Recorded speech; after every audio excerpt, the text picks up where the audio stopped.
בפרק הזה של כמה דקות של התרחבות, אני אדבר על משהו שאולי לא אפגוש הרבה אנשים ממש ממש ברגע זה. זה מרגיש אני אדבר על איזשהו ספייס, ספייס שבו אנחנו נהיים נורא עדינים. שמשהו בקרקע מתחיל רגע להתערער. ובא לי לתת איזושהי פרספקטיבה על הספייס הזה, שיכול להיות שאולי לא חוויתם כזה, או יכול להיות שאתם ממש עכשיו, זה רחוק מכם, אז אין נגישות לדבר. ועדיין זה משהו שכזה מרגיש לי שחשוב מרגיש חיים לזה כרגע. ולתת טיפה קונטקסט. אני חווה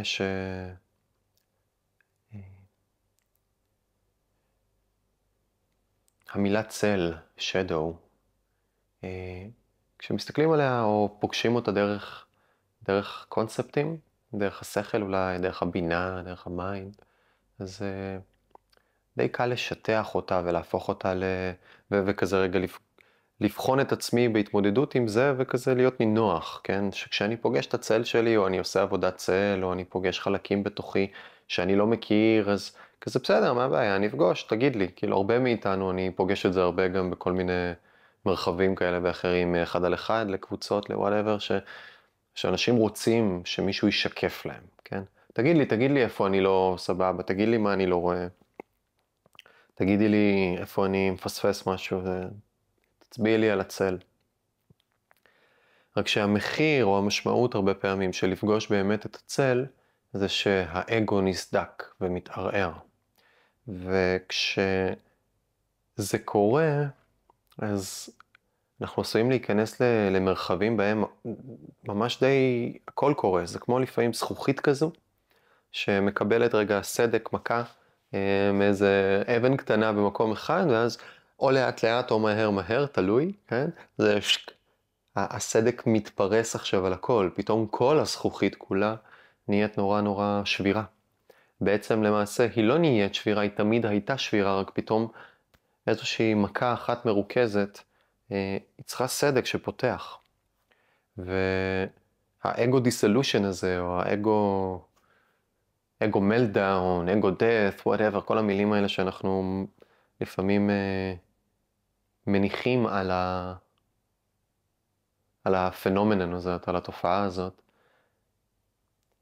הן מילים שקל לנו כזה להסתכל מהצד ולהבין אותם, אבל כשאנחנו בתוך זה, כשאני בתוך חוויה שבה כל המציאות כולה סביבי מתערערת, ואני כבר לא יודע במה להאמין יותר, או מה אמיתי.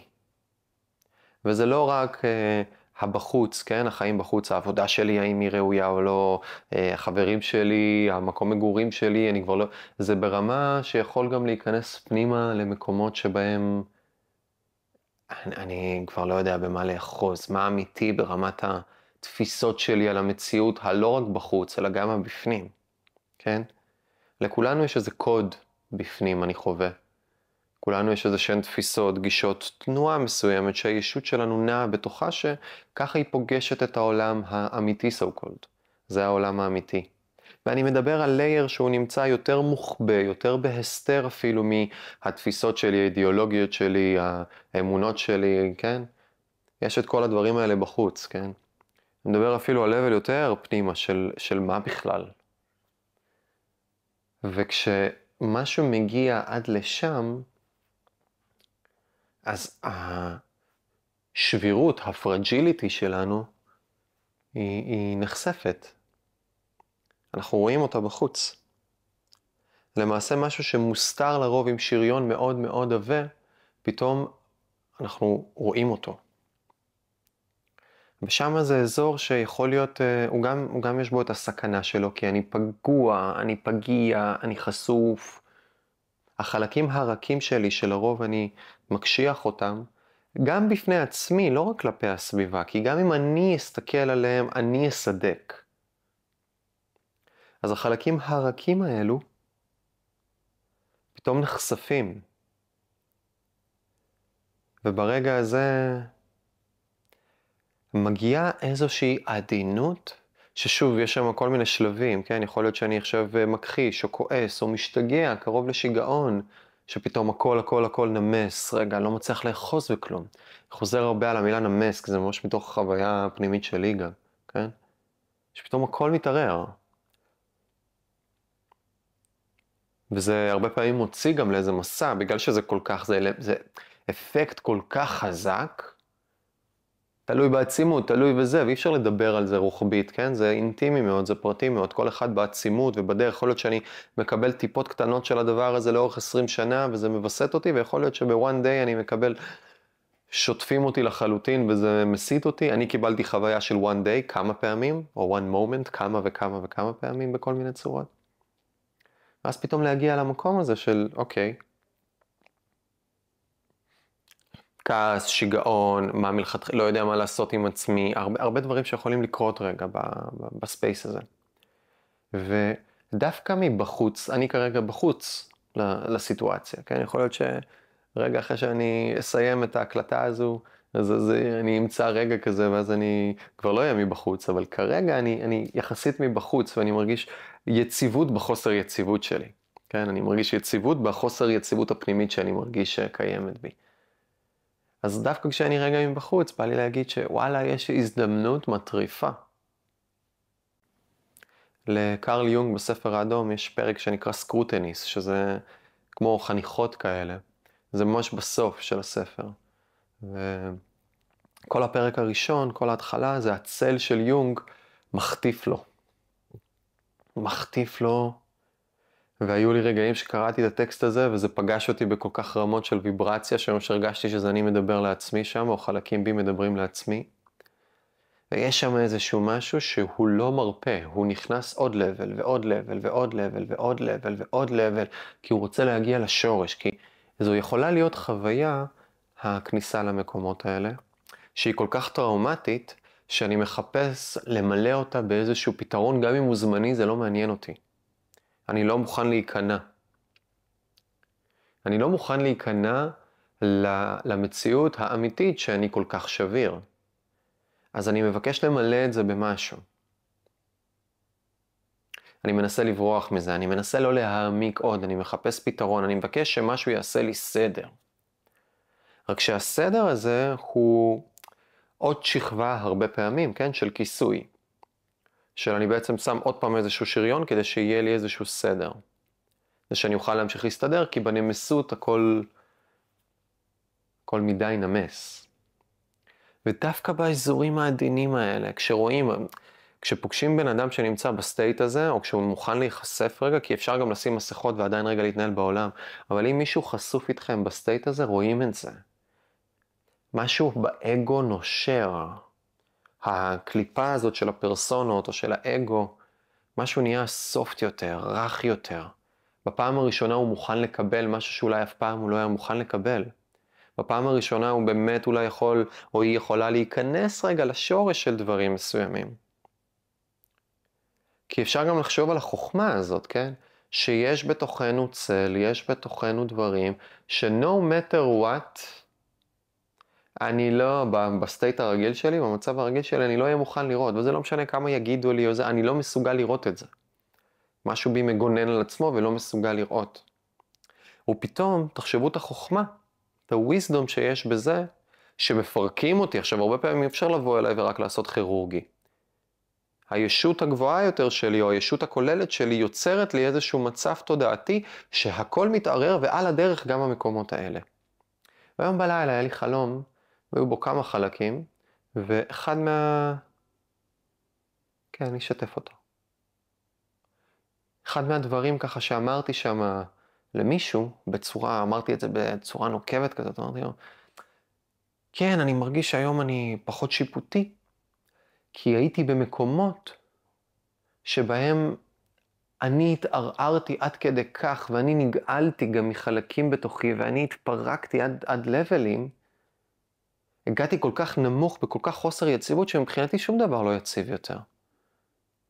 ואני לגמרי רואה איך הייתי יכול רגע בנסיבות אחרות להיות במקומות אחרים לחלוטין בתוך החיים שלי. זה רק איזה פנייה אחת ימינה או שמאלה, כן? ואז הפחות שיפוטיות זה לא מאיזשהו מקום של השכל, של כן, כמובן, כל אחד הוא איש באמונתו יחיה, ולכל אחד יש את הסיבות שלו, ועדיין לא, רגע, בקור, בליבה, משהו נמס בשיפוטיות, וחמלה מתפתחת, בגלל שאני חוויתי מקומות שהם כל כך קשוחים, שעכשיו יש access לחמלה, כי אני מכיר את עצמי שם בחוויה ישירה, זה לא רק עכשיו אני מבחוץ. ואפשר גם מבחוץ כנראה להגיע לכל מיני רמות חמלה, רק אני בחוויה הפרטית שלי היה לי קשה להגיע עד רמת חמלה, אלא אם כן זה היו חסרי ישע וכזה, אבל בעמוק עמוק שלי היה לי קשה לחמול, היה לי קשה לא להיות שיפוטי. וגם עכשיו זה עוד מסע, כן? יש הרבה זנבות של זה, זה לא משהו שהוא התנקה לחלוטין. ועדיין ה-level של השיפוטיות וה-level של החמלה, וזה היה לי ככה בחלום, שאני ממש אומר את זה למישהו, כן, אחרי שאתה נופל ומגיע להרבה מקומות, להרבה תחתיות, להרבה מרתפים, אז יש בך משהו שיכול רגע לפגוש כל אחד במסעו, ולהבין למה אנשים גם לא רוצים להיכנס לכל מיני מקומות. זה ברור לגמרי למה אנחנו לא רוצים להיכנס לחוסר אונים העמוק האמיתי שיש בכולנו, כן?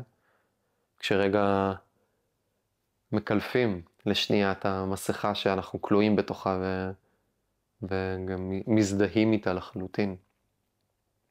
אז אני מרגיש שבמרחבים העדינים האלו, וזה רגע האסנס שממנו, לפני שהתחלתי לצלם, הרגשתי שהוא רוצה לעבור כאן. זה האסנס של במקומות האלה, וזה לא פשוט מה שאני אומר, לא פשוט. זה הזמנה, זה ממש הזמנה, אבל במקומות האלה, ברגע שבאמת משהו נסדק, באמת יש איזה state עמוק של depression, באמת שמשהו נראה חסר ישע, באמת כשמגיעים לקרקעית, באמת כשמרגישים שאין עוד. אז לפעמים המשפט הזה של קארל יונג, that the only way out is through, הוא יכול לתת רגע עוד טיפה שמה. דווקא הזמנה, וזה שוב זה נורא אינטימי ופרטי, ולכן זה לבחון את זה, זה לא לכולם, וזה לא באותה עצימות, וזה לא בכל רגע, וזה לא לאדם, לפעמים אני צריך גם באמת לצאת ולא להישאר לאורך הרבה זמן. ועדיין אני מרגיש שזו מחשבה או התבוננות ראויה, כשאני נמצא במקומות האלה, האם יש עוד? האם יש עוד קומה למטה? האם יש עוד איזשהו שורש שמבקש שאני באמת אראה אותו לפני שאני רגע יוצא לקחת נשימה? ורק אני ידע אם אני צריך לצאת לקחת נשימה, כי אחרת אני יכול לטבוע, או שאני בבריחה מבאמת רגע לעשות עבודה ולהתבגר ולראות את הדברים האלה.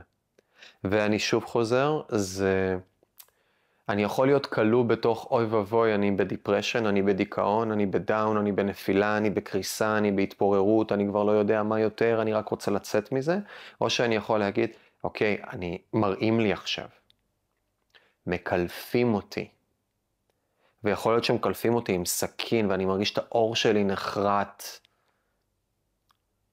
אבל מראים לי עכשיו, ואני רוצה לראות. אני מוכן לראות, אני מבקש לראות שזה לא יהיה לחינם. כי אם זה יהיה לחינם זה יחזור בעצימויות כאלה ואחרות, ויכול להיות שיהיה לי איזה גל שאני בסדר ובחוץ ממנו, אבל זה יחזור בסבירות גבוהה. שוב, כל אחד במסעו הפרטי, אבל בחוויה הפנימית שלי זה לא הולך. אם אני פוגש את החוסר אונים שלי ואת השבירות שלי, זה לא שמחר בבוקר זה נעלם, אני פשוט שוכח, אני מתרחק מהאש. אבל זה עדיין שם. זה בקור, זה בליבה של להיות human, כן? אז המפגשים האלה עם הסופיות, עם המותיות, עם מהיותי בן תמותה, בלבלים שונים של הדבר. ובכניעה למול משהו אחר.